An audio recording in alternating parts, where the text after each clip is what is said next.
Good morning students. So in today's class we shall be discussing about acquisition of a retail pharmacy store. So what is acquisition? It is desirable that before the pharmacist occupies a new store or premises, he or she should observe the following precautions. Now if you are going to be appointed as a pharmacist in a location, you must note down the following points. Number 1, the date of occupancy on which you are occupying that particular retail pharmacy store. Next is when to pay the installment of the rent, the repair of the premises of the drug store properly, and last is the comply with the local rules and bylaws about opening and closing times of shops, the weekly closing day of the market and other things. So these are the common things that should be kept in mind while you are opening or taking the possession of a drug store. Now, what should be the layout of the drug store? Students, this is a very important topic from the point of view of examination. It generally comes in the long questions or sometimes in the 8 marks. So, you must be familiar what is the layout of the drug store. The picture here shows us what is a drug store or how an ideal drug store should look like. It is a 3-dimensional image, so you can easily see what is a proper layout of a drug store. See here, this is the entrance. The entrance is mentioned.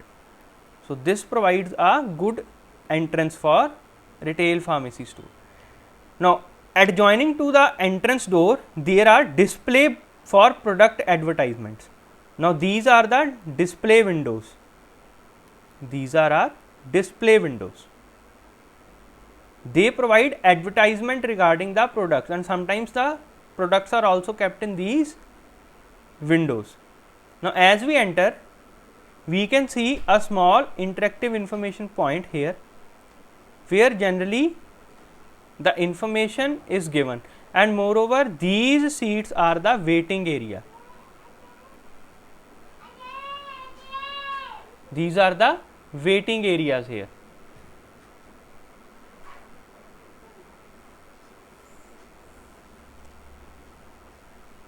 Now the main products are displayed here in these racks.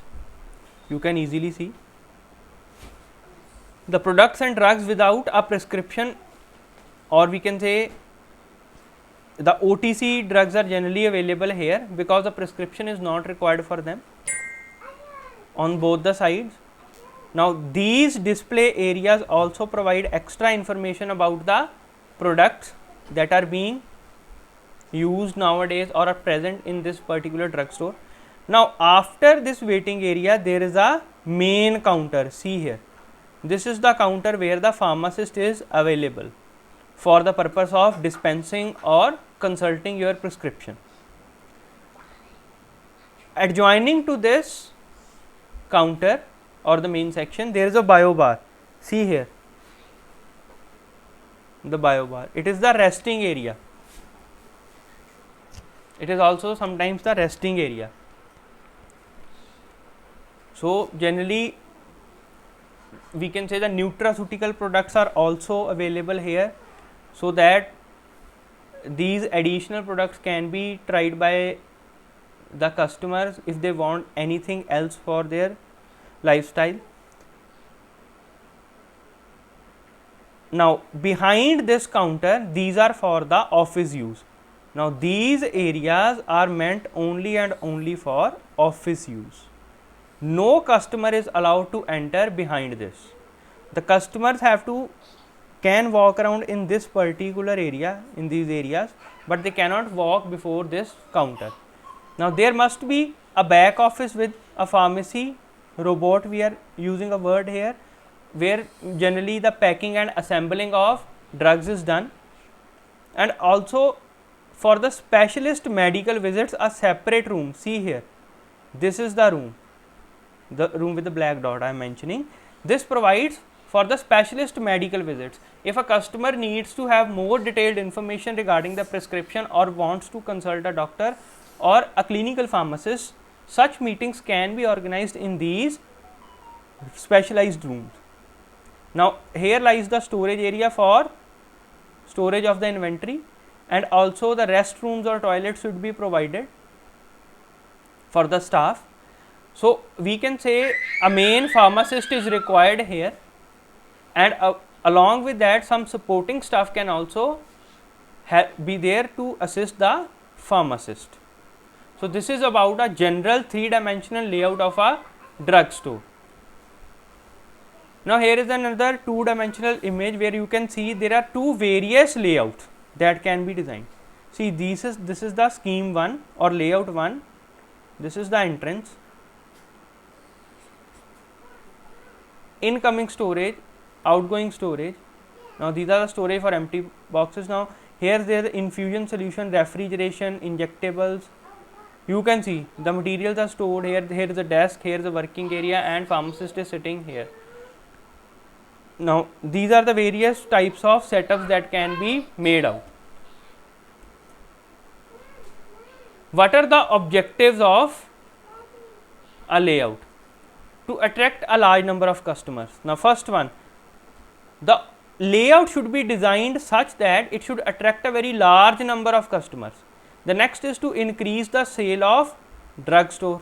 The layout also helps to improve the physical outlook. So, there is also increase in the customer incoming, and with that the sales of drug is usually increased. The third one is to reduce the selling expenses to minimum.